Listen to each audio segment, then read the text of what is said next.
Валентина Михайловна проснулась от настойчивого солнечного луча, пробившегося сквозь щель между тяжелыми шторами. Он полз по стене, высвечивая выцветший узор на обоях, и упрямо целился ей прямо в глаза. Несколько мгновений она лежала неподвижно, прислушиваясь к утреннему городу. За окном уже гудел невидимый поток машин, к нему примешивался далекий вой сирены и обрывки чьих-то торопливых разговоров. Этот шум был привычным фоном всей ее жизни, таким же неотъемлемым, как воздух, которым она дышала.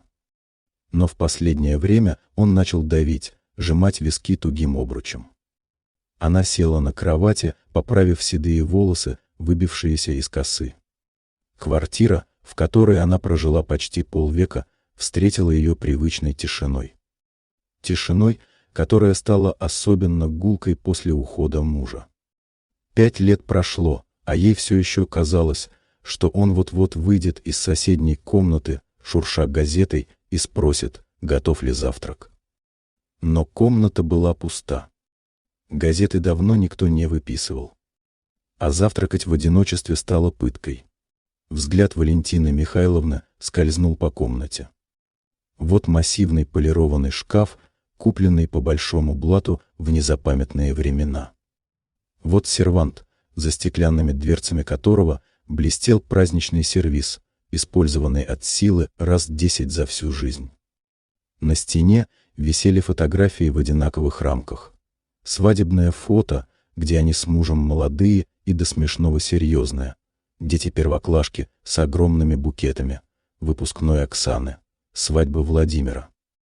Целая жизнь, заключенная в прямоугольнике пыльного стекла.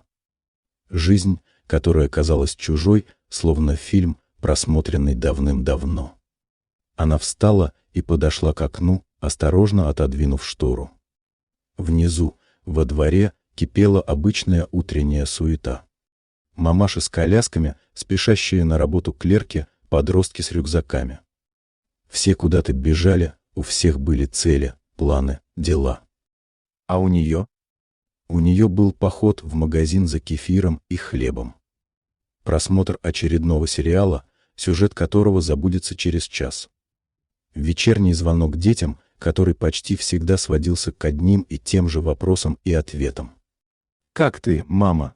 — спросит Оксана своим деловым, нетерпящим возражений тоном. «Все хорошо», — ответит Валентина Михайловна, не желая жаловаться. «Ты лекарство приняла? На улицу выходила?» Продолжит дочь, ставя невидимые галочки в своем списке дел. Она не спрашивала, о чем мать думает, о чем мечтает. Она заботилась. Заботилась правильно, как считала нужным. А мечты были. Они жили в старой картонной коробке на антресолях. Там хранились мотки шерстяных ниток, деревянные заготовки для росписи, наборы для вышивки, начатые и заброшенные много лет назад. Когда-то, в юности, она хотела поступить в художественное училище.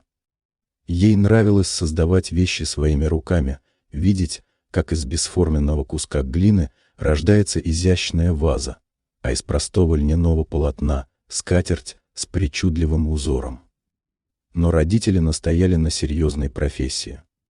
Потом появился муж, который считал все эти рукоделия пустой тратой времени. «Лучше борщ свари», — говорила он, и она шла варить борщ. Потом родились дети, и стало совсем не до увлечений. Она жила для них. Для мужа, для Оксаны, для Владимира. Гладила им рубашки, проверяла уроки, лечила простуды. Радовалась их успехам, как своим собственным. Она была женой, матерью, хозяйкой. А кем она была для себя? Этот вопрос возник недавно, но с каждым днем звучал все настойчивее, отравляя покой и сон. Валентина Михайловна заварила себе чай и села за кухонный стол. Напротив, на стене, висел календарь с видами природы. Каждый месяц новая картинка. В этом месяце был изображен маленький домик на берегу реки, утопающий в зелени.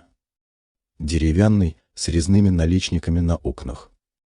Рядом яблоневый сад и покосившийся забор, увитый хмелем. Она смотрела на эту картинку и чувствовала, как внутри что-то откликается. Там, в этом домике, не было гула машин и криков под окном. Там пахло свежескошенной травой и яблоками. Там можно было сидеть на крыльце, слушать пение птиц и вязать теплый плед, не боясь, что кто-то назовет это пустой тратой времени. Эта мысль, поначалу робкая и несмелая, постепенно крепла, обретая форму. А что если? Что, если продать эту квартиру, ставшую для нее золотой клеткой, и купить такой домик? Не обязательно на берегу реки, можно просто в тихой, живописной деревне, где есть лес и поле, где можно разбить небольшой огород, завести кур. И самое главное — делать то, что хочется. Расписывать деревянные ложки, лепить из глины, вышивать. Создавать красоту своими руками не для продажи, а для души. От этой мысли у нее перехватило дыхание. Это было безумием. Так сказала бы Оксана. Это было непрактично. Так сказала бы Галина. Это было страшно. Но вместе со страхом пришло и другое чувство, пьянящее ощущение свободы. Возможность, о которой она и не смела думать. Шанс прожить остаток жизни не так, как положено, а так, как хочется ей самой. Она допила чай, встала и решительно подошла к телефону. Пальцы немного дрожали, когда она набирала номер агентства недвижимости.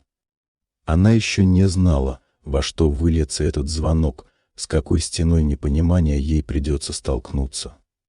Она знала только одно, так как сейчас, она больше жить не хотела. Первый шаг был сделан. Шаг навстречу своей, а не чужой жизни.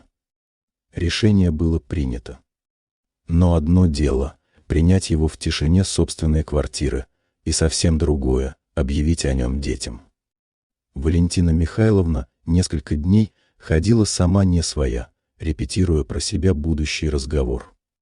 Она знала, что легкой беседы не получится. Она предчувствовала бурю. Но отступать было поздно, да и не хотелось. Впервые за долгие годы она чувствовала не только страх, но и азарт, предвкушение перемен. Она решила собрать всех вместе в ближайшее воскресенье. Испекла свой фирменный яблочный пирог, аромат которого всегда создавал в доме атмосферу уюта и мира. Она наивно надеялась, что это поможет смягчить новость. Первой, как всегда, приехала Оксана. Энергичная, подтянутая, в строгом деловом костюме, который она не снимала даже в выходные. Она влетела в квартиру, как порыв свежего ветра, принеся с собой запах дорогих духов и деловой суеты. «Мама, привет! Что за срочный сбор?» Бросила она с порога, целуя мать в щеку. Ее взгляд быстро обежал комнату, словно сканируя пространство на предмет непорядка. Вскоре появился и Владимир с Галиной. Владимир, мягкий и нерешительный, с вечно виноватой улыбкой, нес в руках торт в пластиковой коробке. Галина следовала за ним, высокая, статная, с лицом, на котором застыло выражение прагматичной оценки. Она окинула взглядом скромную обстановку квартиры свекрови, и в ее глазах мелькнуло что-то похожее на брезгливость. Когда все расселись за столом и чай был разлит по чашкам, Валентина Михайловна поняла, что тянуть больше нельзя. Она глубоко вздохнула, собираясь с духом. «Дети, я собрала вас, потому что у меня важная новость», — начала она, стараясь, чтобы голос звучал твердо и уверенно. «Я долго думала и приняла решение. Я хочу продать эту квартиру». На мгновение за столом повисла тишина. Оксана удивленно подняла бровь. Владимир замер с куском пирога на полпути ко рту. Одна лишь Галина смотрела на свекровь с нескрываемым интересом. «И что дальше?» Первой нарушила молчание Оксана. «Купить поменьше? Разменять? В этом есть смысл, коммунальные платежи растут». «Нет, покачала головой Валентина Михайловна, чувствуя, как сердце начинает стучать быстрее. Я хочу купить домик. В деревне. И тут грянул гром. Мама, ты в своем уме? Голос Оксаны взлетел на несколько тонов вверх, став резким и звенящим. Она вскочила со стула, гневно глядя на мать. В деревню? С ума сошла на старости лет. Кто там за тобой ухаживать будет? Ты себе представляешь, что это за жизнь? Дрова, вода из колодца, туалет на улице. Ты этого хочешь? Оксаночка, успокойся, попыталась остановить ее Валентина Михайловна. Сейчас все не так. Можно найти домик со всеми удобствами. Я хочу быть ближе к природе, заняться тем, о чем всегда мечтала. Мечтала она. Перебила ее дочь. Мама, какие мечты в твоем возрасте? Нужно думать о здоровье, о покое. Правильные старики сидят дома, смотрят телевизор и ждут внуков. Они носятся по деревням с безумными идеями. Валентина Михайловна посмотрела на сына в поисках поддержки. Но Владимир лишь растерянно хлопал глазами, переводя взгляд с матери на сестру. «Ну, Ксюша права, мам», — промямлил он. «Деревня — это все-таки сложно. А вдруг что случится? Скоро туда будет 1 000 000 лет ехать. Это что же, мы теперь за вами по деревням ездить должны?» Подала голос Галина. Она говорила спокойно, но в ее тоне было столько холодного металла, что Валентине Михайловне стало не по себе. «У нас работа, своя жизнь. Мы не можем каждые выходные срываться за 100 километров, чтобы проверить, как вы там. Это безответственно по отношению к нам». Слова Галины больно резанули. Безответственно. Она, которая всю жизнь положила на алтарь семьи, теперь обвинялась в безответственности. «Но это моя жизнь», — с отчаянием воскликнула Валентина Михайловна. «Я хочу прожить ее так, как считаю нужным. Я устала от этого города, от одиночества в 4 стенах. Я хочу творить, рисовать, вышивать. Неужели вы не можете этого понять?» «Глупости все это, блажь», — отрезала Оксана. «Какое творчество? Тебе нужен уход и присмотр. Вот что я тебе скажу. Продавать квартиру мы тебе не позволим. А если тебе так одиноко, переезжай ко мне. У меня большая квартира, место найдется. Будешь под моим присмотром. Я прослежу, чтобы ты и лекарства вовремя принимала, и гуляла, и питалась правильно». Предложение Оксаны прозвучало как приговор. Переехать к ней — это означало окончательно потерять себя, превратиться в безмолвную тень, живущую по указке дочери. Это было еще хуже, чем одиночество в этой квартире. «Я не хочу к тебе переезжать», — тихо, но твердо сказала Валентина Михайловна. «Я хочу жить своей жизнью». «Значит, ты выбираешь свою блажь вместо семьи?» В голосе Оксаны зазвучала угроза. «Что же, смотри, мама. Если ты сделаешь эту глупость, можешь на нашу помощь и поддержку не рассчитывать. Мы умываем руки». Она резко развернулась и пошла к выходу. Владимир, бросив на мать испуганный взгляд, поспешил за сестрой. Галина поднялась последняя, смерила свекровь долгим, холодным взглядом и произнесла: «Подумайте хорошо, Валентина Михайловна. О себе и о нас». Дверь захлопнулась. Яблочный пирог так и остался нетронутым на столе. Валентина Михайловна сидела в оглушающей тишине, чувствуя себя загнанной в угол. Они не услышали ее. Они не захотели понять. Они видели в ней не живого человека со своими желаниями, а проблему, обузу, которую нужно контролировать. Одиночество, от которого она хотела сбежать, навалилось на нее с новой, удушающей силой. Но сквозь обиду и отчаяние в ее душе прорастало упрямое, непоколебимое решение. Она не сдастся. Эта свобода стоила того, чтобы за нее бороться. После того воскресенья в квартире воцарилась новая, тяжелая тишина. Это была не просто тишина одиночества, а тишина холодной войны. Телефон, раньше молчавший часами, теперь оживал с пугающей регулярностью. Началась осада. Оксана звонила каждый день, обычно в обеденный перерыв. Ее голос был лишен обычной деловой резкости, теперь в нем звучали тщательно выверенные нотки обиды и беспокойства. Она больше не кричала. Она давила. «Мама, я всю ночь не спала, думала о тебе», — начинала она, и Валентина Михайловна уже знала, что последует дальше. «Ну как ты можешь быть такой эгоисткой? Ты хоть на секунду о нас подумала? Обо мне, о Володе? Мы же будем сходить с ума от волнения. Ты хочешь умереть там в одиночестве, и чтобы мы об этом узнали через неделю».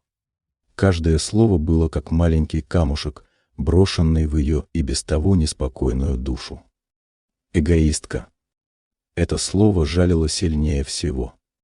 Разве это эгоизм — хотеть быть счастливой? Разве она не заслужила этого права после десятилетий самопожертвования? «Оксаночка, я не собираюсь умирать», — устало отвечала Валентина Михайловна. «Я собираюсь жить». «Жить?» — с горьким смешком переспрашивала дочь. «Это ты называешь жизнью? Копаться в земле и разговаривать с курами? Мама, опомнись, пока не поздно. Откажись от этой безумной затеи. Мы все простим и забудем». Звонки Владимира были другими. Он звонил вечером, когда Галина, вероятно, была занята своими делами. Его голос был полон извиняющихся интонаций. «Мам, ты не обижайся на Ксюху, она же из лучших побуждений», — мямлил он. «Мы же все за тебя волнуемся. Деревня — это не шутки. Там и пьяницы, и воры. А ты одна, женщина в возрасте. Ну пойми, нам страшно за тебя». Валентина Михайловна понимала, что сын повторяет чужие слова. Слова Оксаны, слова Галины. В его голосе не было собственной воли, только страх ослушаться сестру и жену. От этого становилось еще горше. Даже ее мягкий, податливый Володя был не на ее стороне. Галина не звонила. Она действовала тоньше. Пару раз в неделю на электронную почту Валентины Михайловны, которой она пользовалась в основном для оплаты счетов, приходили письма. Без текста, только ссылка. Первая вела на новостную статью с кричащим заголовком: «Пенсионерка стала жертвой мошенников при продаже квартиры». Вторая — на форум, где обсуждались ужасы деревенской медицины. Третья — на криминальную хронику с описанием ограбления одинокой старушки в глухой деревне. Поначалу Валентина Михайловна злилась. Потом ей стало страшно. А что, если они правы? Что, если она, городская жительница до мозга костей, действительно не представляет себе всех трудностей? Что, если ее мечта — это инфантильная блажь, которая приведет к катастрофе? Сомнения, как черви, начали точить ее решимость. По ночам она плохо спала, ей снились заброшенные дома с пустыми глазницами окон и волчий вой в темноте. Городской шум за окном, который она так ненавидела, теперь казался звуком безопасности, цивилизации. В один из таких дней, когда отчаяние почти достигло пика, она подошла к антресолям. Встала на табуретку, покряхтела и сняла старую, пыльную картонную коробку. Открыла ее. В нос ударил забытый запах шерсти и сухого дерева. Она достала моток ярко-синих ниток, гладких и прохладных на ощупь. Взяла в руки неоконченную вышивку, лесной пейзаж. Она помнила, как начинала ее, когда дети были маленькими. Хотела повесить в их комнате. Но так и не закончила. Она села в кресло, положив на колени незаконченную работу. Пальцы сами вспомнили привычные движения. Игла легко пошла сквозь ткань, оставляя за собой ровные крестики. Стежок за стежком. Синий, зеленый, золотой. и по мере того, как на белом полотне проступали очертания деревьев и солнца, из ее души уходило напряжение. Она не думала ни об Оксане, ни о Галине. Она была здесь и сейчас, в этом простом созидательном процессе. И она поняла. Вот оно.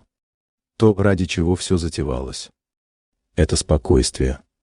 Это тихая радость творчества. И никто не имел права отнять это у нее. Решимость вернулась, но теперь она была другой. Не горячей и порывистой, а холодной и расчетливой. Она поняла, что в открытую ей не победить. Нужно действовать тайно. На следующий день она позвонила риэлтору, молодому человеку с приятным голосом, и попросила его о полной конфиденциальности. Она объяснила ситуацию, не вдаваясь в подробности, просто сказав, что родственники против. Он, к ее удивлению, отнесся с пониманием. Вечерами, когда город за окном погружался в огни, она садилась за старенький ноутбук, подарок сына на один из юбилеев. Она научилась пользоваться поиском и открыла для себя новый мир. Десятки сайтов с объявлениями о продаже домов. Она смотрела фотографии, читала описания. Вот бревенчатый дом с русской печкой. Вот кирпичный с большим участком. Вот маленький, почти игрушечный, с синими ставнями. Она путешествовала по этим картинкам, представляя, как будет жить там, как расставит мебель, какой цветник разобьет под окном. Это стало ее тайной, ее отдушиной. И однажды она увидела его. Небольшой, но крепкий на вид домик, обшитый деревом. Он стоял на пригорке в окружении старых яблонь. Фотография была сделана летом. Дом утопал в зелени, а за ним виднелся край леса. Что-то в этом снимке зацепило ее. Не было ни показной роскоши, ни унылой заброшенности. Было ощущение настоящего, живого дома, который ждет своего хозяина. Сердце ёкнуло. Она записала номер телефона, указанный в объявлении. Пальцы слегка дрожали. Она знала, что должна поехать и посмотреть на него. Одна. Никому ничего не сказав. Это будет ее первый настоящий шаг к свободе. Шаг в неизвестность. Подготовка к тайной вылазке напоминала шпионскую операцию. Валентина Михайловна чувствовала себя юной разведчицей, выполняющей секретное задание. Это было волнительно и немного смешно. Накануне поездки она позвонила Оксане и пожаловалась на плохое самочувствие, сказав, что, наверное, весь следующий день пролежит в постели. Это была ложь во спасение, маленькая хитрость, которая обеспечивала ей алиби. Оксана, как ни странно, поверила сразу. «Вот видишь, мама», — нравоучительно заявила она. «Это все твои нервы из-за этих глупых идей. Лежи, отдыхай, я вечером позвоню». Рано утром, пока город еще спал, Валентина Михайловна уже была на ногах. Она надела удобные брюки и старую, но любимую куртку, в карманы которой положила распечатку с картой и термос с горячим чаем. Выходя из квартиры, она оглянулась. Привычный мир оставался за дверью, а впереди ее ждала неизвестность. Дорога на пригородном автобусе была долгой и утомительной. Салон был набит дачниками с рассадой и огромными баулами. Пахло землей и прелыми листьями. Валентина Михайловна смотрела в окно, и по мере того, как городские многоэтажки сменялись полями и перелесками, ее тревога уступала место любопытству. Воздух, врывавшийся в приоткрытую форточку, был другим, свежим, влажным, наполненным ароматами весны. Автобус высадил ее на пустынной остановке у поворота на проселочную дорогу. До нужной деревни нужно было идти пешком около 2 километров. Она поправила на плече сумку и решительно зашагала вперед. Дорога петляла между полями, на которых уже зеленели первые всходы. В небе над головой пел жаворонок. Тишина была такой глубокой и всеобъемлющей, что поначалу даже оглушала. Она слышала шелест травы под ногами, жужжание пчелы, пролетевшей мимо, собственное дыхание. И ни одного звука цивилизации. Деревня показалась внезапно, за очередным поворотом. Несколько десятков домов, разбросанных по склону холма. Большинство из них были старыми, но ухоженными, с нарядными наличниками и цветниками под окнами. Лаяли собаки, где-то вдалеке мычала корова. У колонки стояла женщина с ведрами и с любопытством посмотрела на незнакомку. Валентина Михайловна поздоровалась, и та, улыбнувшись, кивнула в ответ. Свой дом она нашла сразу. Он был точно таким же, как на фотографии, только еще лучше. Крепкий, ладный, он стоял чуть на отшибе, на пригорке, и смотрел на мир 3 окнами, как 3 ясными глазами.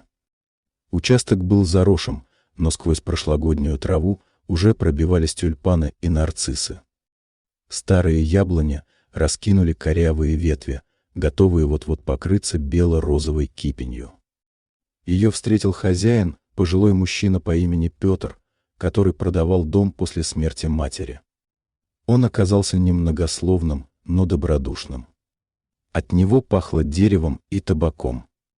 Он не спеша показал ей дом. Внутри пахло печкой и сушеными травами.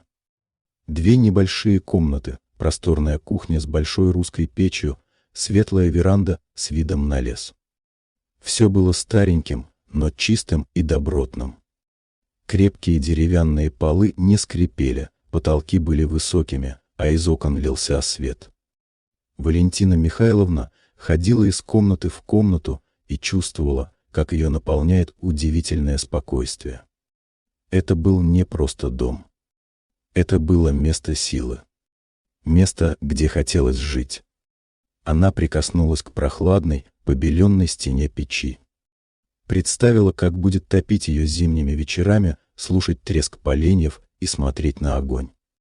Представила, как поставят на широкий подоконник горшки с геранью, а на веранде устроит свою мастерскую.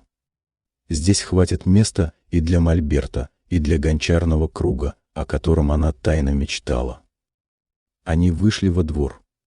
Петр показал ей сарай, погреб, старенькую баньку у самого леса.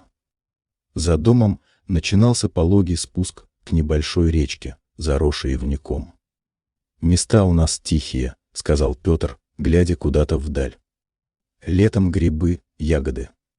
Осенью охотники приезжают. А зимой тишина, снег по крышу. А люди как?»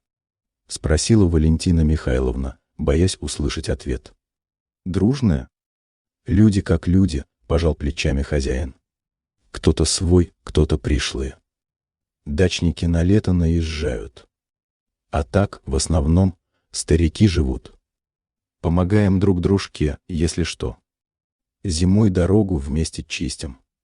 Они постояли еще немного молча. Солнце пригревало. В воздухе разливалась сонная, умиротворяющая тишина. Валентина Михайловна сделала глубокий вдох. Она знала, что нашла то, что искала. Все ее сомнения, все страхи, внушенные детьми, показались ей теперь мелкими и незначительными. Они остались там, в душном, шумном городе. А здесь была настоящая жизнь.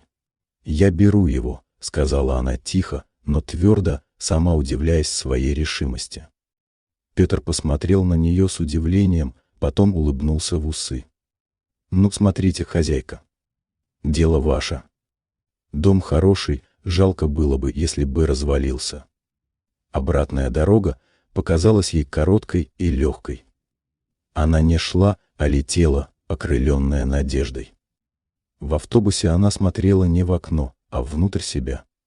Она видела свой будущий дом, свой сад, свою мастерскую. Она видела свою новую жизнь.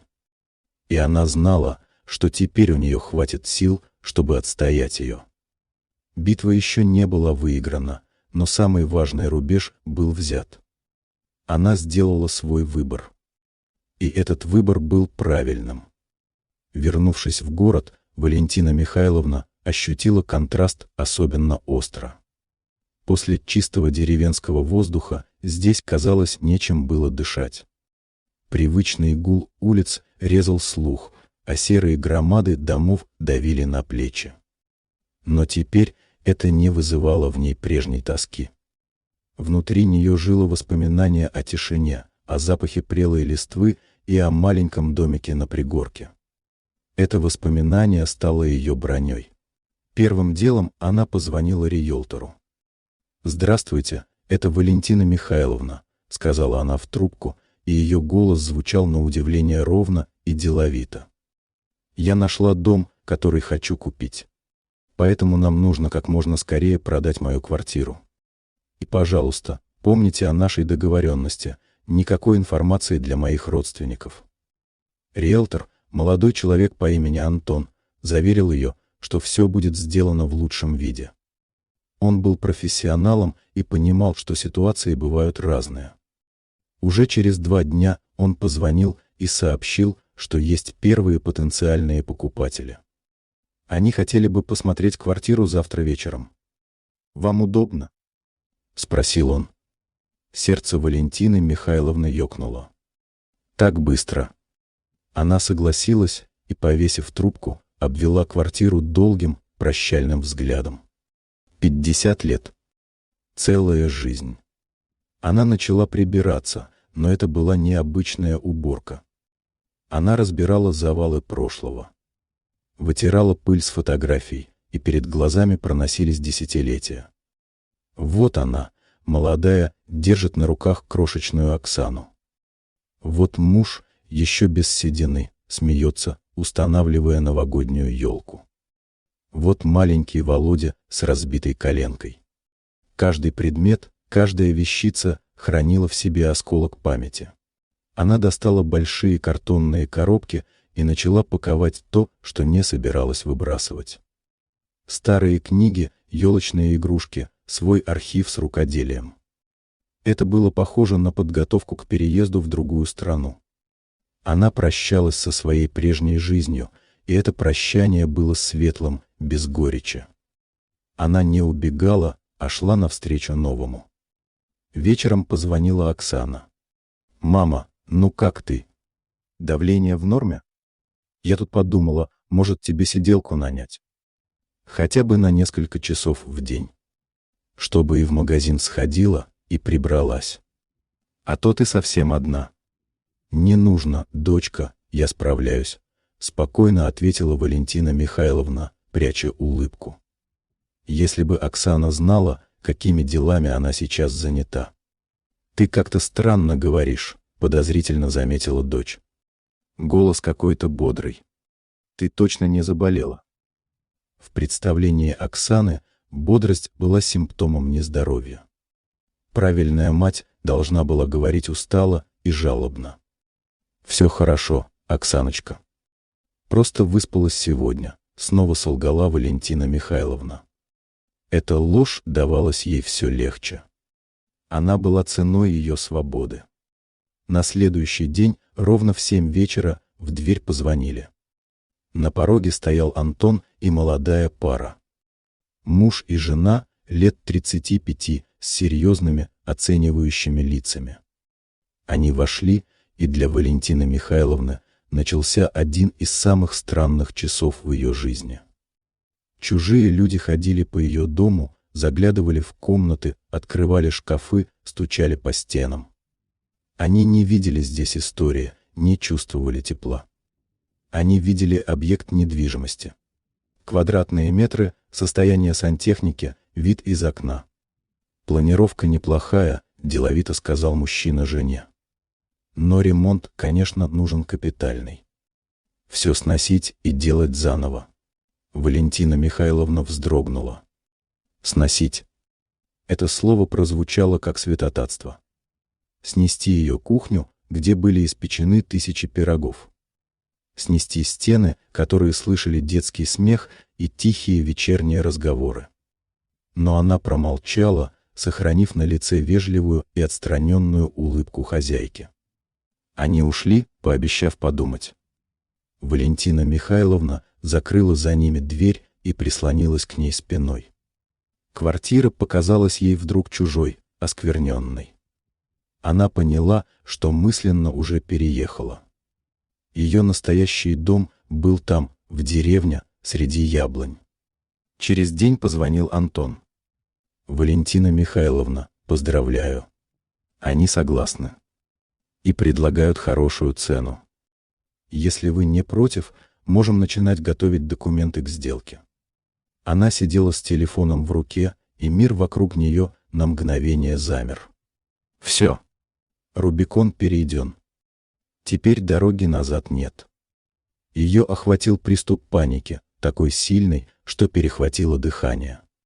А что, если она совершает ужасную ошибку? Что, если дети были правы? Страх был холодным и липким. Она подошла к окну и посмотрела на ночной город. Он переливался миллионами огней, жил своей бурной, непонятной жизнью. И в этом огромном, равнодушном городе она была одна. Но потом она вспомнила другое окно. Окно на веранде ее будущего дома. Из него был виден лес и кусочек неба, усыпанный звездами. И она поняла, что там она не будет одна. У нее будет небо, лес, земля. У нее будет она сама. Страх отступил, оставив после себя ясную, холодную решимость. Она заплатит любую цену. За ложь, за разрыв с детьми, за риск. Но она получит то, что дороже всего на свете. Право жить своей собственной жизнью. После того, как Валентина Михайловна приняла решение, события стали развиваться с калейдоскопической скоростью. Антон, риэлтор, оказался человеком слова и дела. Он быстро подготовил все необходимые документы для сделки. Единственной заминкой было ее нежелание сообщать детям. «Валентина Михайловна», — осторожно начал он по телефону. «Вы уверены, что не хотите поговорить с детьми? Это может обернуться не самыми приятными последствиями.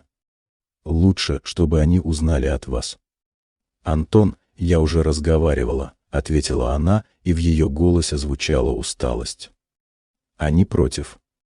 И я не хочу больше этого слушать. Пожалуйста, просто делайте свою работу». Антон больше не настаивал. Он понимал, что у каждого своя история. Он просто делал то, что ему было велено. Он назначил дату сделки и сказал, что им нужно будет встретиться с покупателями и подписать все документы. Валентина Михайловна согласилась. Она чувствовала, что обратной дороги нет. Тем временем дети, не зная о ее планах, продолжали свою осаду. Оксана звонила каждый день, расспрашивая о ее здоровье. Она даже предложила приехать и отвезти ее к врачу, чтобы проверить нервы.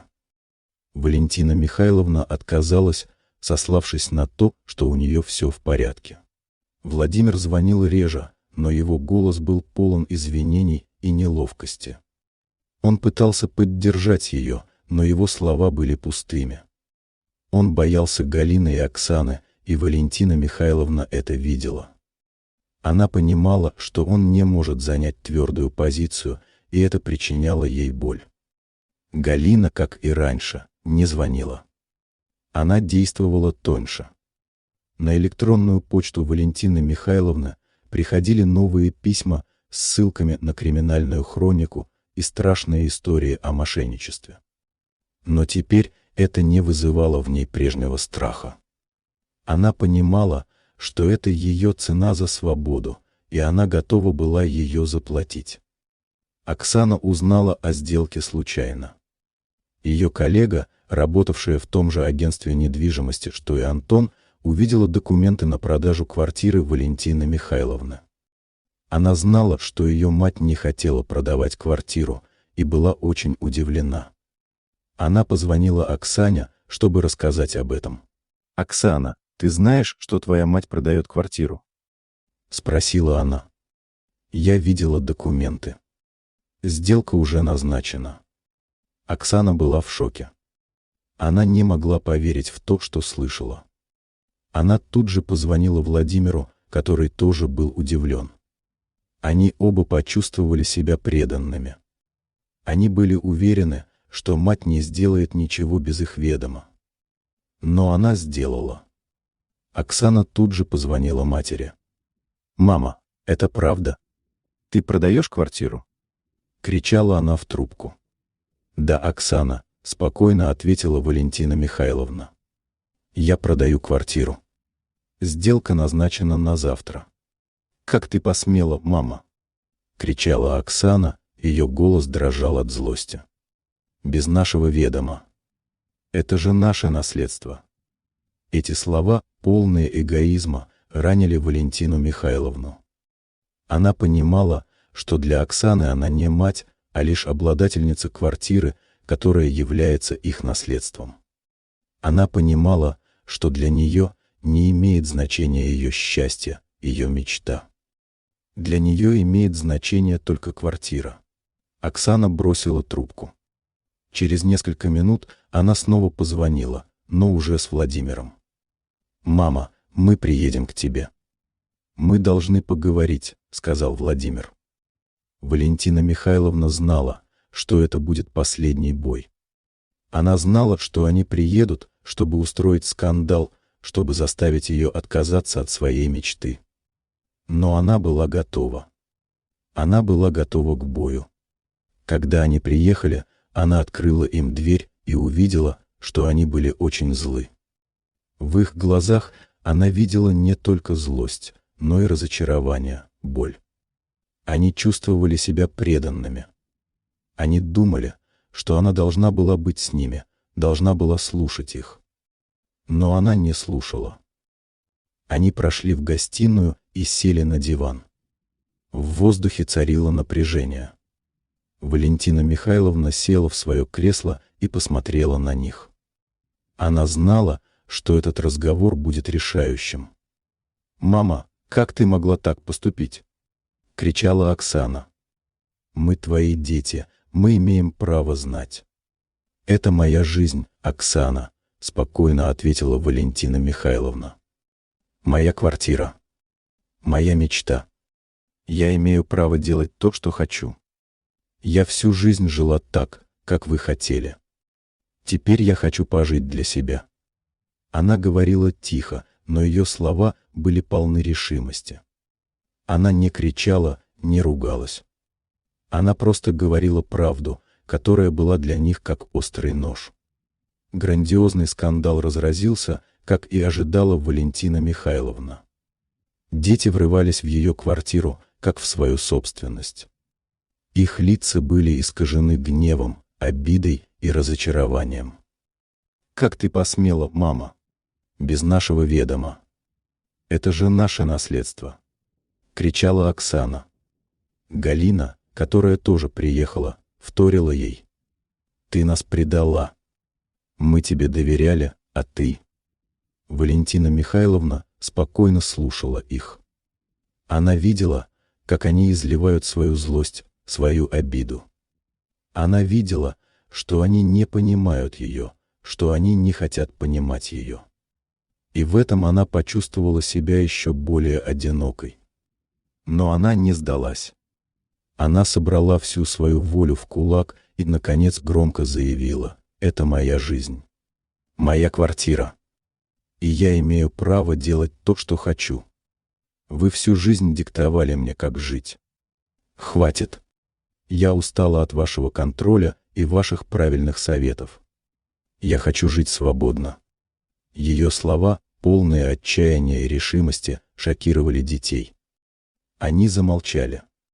Они не ожидали такого отпора от своей тихой, покорной матери. Они привыкли, что она всегда молчит, всегда соглашается, всегда терпит. А теперь она кричала, она защищала себя. Ее слова, как острые стрелы, вонзились в их сердца. Они поняли, что она не шутит, что она не сдастся. Они поняли, что она готова идти до конца, чтобы отстоять свое право на счастье. И в этом они увидели ее силу, ее решимость. После того, как Валентина Михайловна высказала все, что у нее накопилось за долгие годы, в квартире воцарилась тишина. Дети были ошеломлены. Они не знали, что сказать. Их мать, которую они всегда считали слабой и покорной, вдруг стала сильной и решительной. Оксана, которая всегда была такой категоричной, вдруг предложила ей свою помощь. «Мам, если ты действительно этого хочешь, я помогу тебе. Я помогу тебе найти хороший домик в деревне. Я помогу тебе с переездом. Но при одном условии. Ты не будешь вмешиваться в мою жизнь». Слова Оксаны, полные эгоизма, причинили Валентине Михайловне боль. Но она понимала, что это ее цена. Цена за свободу. Она должна была согласиться, чтобы получить то, о чем мечтала всю жизнь. «Хорошо, Оксана», — ответила она. «Я согласна». Владимир, который все это время молчал, вдруг проявил характер. Он посмотрел на Галину и сказал: «Галя, это ее счастье. Мы должны уважать ее выбор. Мы должны помочь ей». Слова Владимира, полные решимости, удивили и Галину, и Валентину Михайловну. Они увидели в нем мужчину, а не мальчика. Мужчину, который может занять твердую позицию.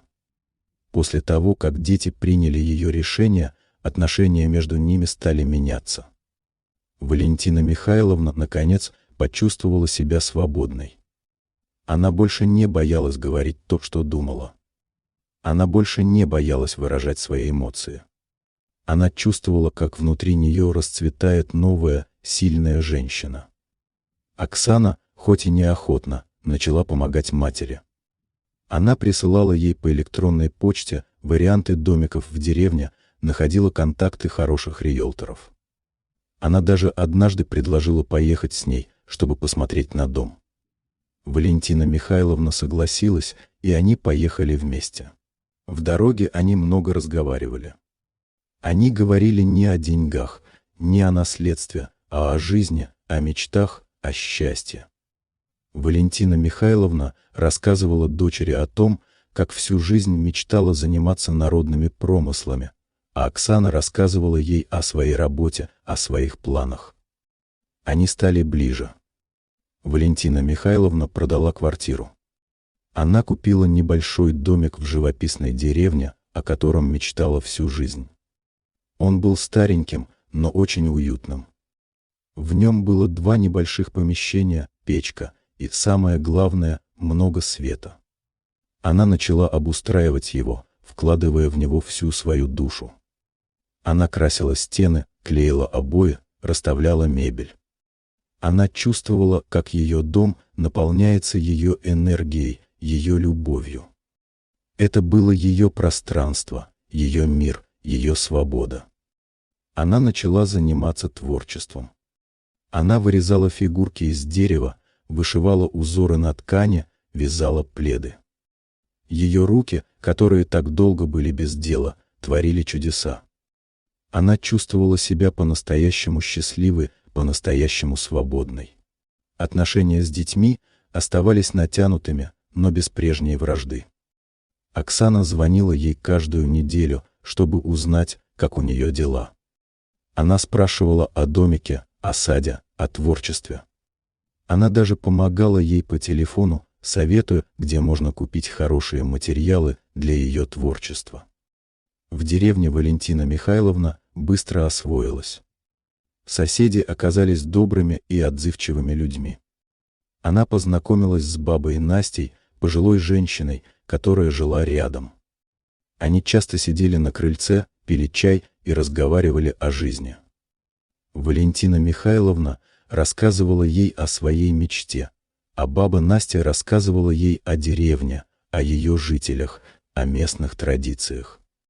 Она также познакомилась с местным мастером по дереву, который научил ее новым техникам резьбы. Она с радостью училась у него, и вскоре ее работы стали пользоваться спросом у местных жителей. Она вырезала фигурки для детей, шкатулки для женщин и даже сделала резные наличники для своего домика. Она чувствовала себя по-настоящему счастливой. Она нашла себя, нашла свое место в этом мире. Она поняла, что никогда не поздно начать все сначала, никогда не поздно следовать за своей мечтой. Она научилась говорить «нет», научилась отстаивать свое право на счастье. И в этом она обрела настоящую свободу. Однажды к ней в гости приехала Оксана. Она привезла ей в подарок новый набор для резьбы по дереву. «Мам, я подумала, что тебе это понравится», — сказала она. Валентина Михайловна улыбнулась. Она обняла дочь и сказала: «Спасибо, доченька. Спасибо. Это самый лучший подарок, который ты могла мне сделать». Они сидели на веранде, пили чай и разговаривали о жизни. Оксана рассказывала ей о своей работе, о своих планах, а Валентина Михайловна рассказывала ей о деревне, о своих новых друзьях, о своем творчестве. Они стали ближе. Вскоре к ней приехал и Владимир с Галиной. Они привезли ей в подарок новый мольберт и краски. Галина, которая всегда была такой прагматичной, вдруг сказала: «Валентина Михайловна, мы были неправы. Мы видим, как вы счастливы. И мы рады за вас». Слова Галины, полные искренности, растрогали Валентину Михайловну. Она обняла их и сказала: «Все хорошо, дети. Главное, что вы меня поняли. Я не хочу, чтобы вы чувствовали себя виноватыми. Я просто хочу, чтобы вы меня уважали». Валентина Михайловна сидела на крыльце своего домика. За окном цвели цветы, пели птицы. Она вышивала узор на ткани, чувствуя, как ее руки творят чудеса. Она была счастлива. Она была свободна. Она понимала, что ее жизнь только начинается. Она нашла себя, нашла свое место в этом мире. Она поняла, что никогда не поздно начать все сначала, никогда не поздно следовать за своей мечтой. Она научилась говорить «нет», научилась отстаивать свое право на счастье. И в этом она обрела настоящую свободу. Вскоре к ней приехала Оксана. Она привезла ей в подарок новый набор для резьбы по дереву. «Мам, я подумала, что тебе это понравится», — сказала она. Валентина Михайловна улыбнулась. Она обняла дочь и сказала: «Спасибо, доченька. Спасибо. Это самый лучший подарок, который ты могла мне сделать». Она понимала, что их отношения стали другими. Они стали более честными, более уважительными. Она понимала, что настоящая свобода — это не только отсутствие контроля, но и умение выстраивать отношения, где каждый уважает выбор другого. Она была счастлива. Она была свободна.